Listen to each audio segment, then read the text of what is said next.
Rapat? Saya ni ustaz dia. Mestilah saya nak didik dia supaya dia jadi orang. Salah ke? Saya bukan nak cakap salah, tapi saya nak elak benda yang buruk, jadi tegak belajar. Saya tak nak nanti ada orang yang mengantu bukan-bukan. Kalau macam tu, tak apa dah Ustaz. Saya gerak dulu Sampai hati Ustaz. Ustaz dah mengandungkan saya, lepas tu Ustaz tak nak bertanggungjawab. Mengandung?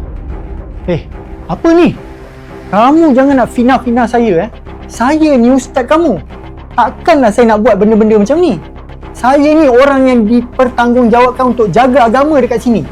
Astaghfirullahalazim. Ustaz, betul ke apa Ustaz buat ni? Dia ni dah lama nak jatuhkan saya sebagai ustaz. Tengoklah. Peraturan pun dia main langgar. Bila dah mengandung anak luar nikah macam ni,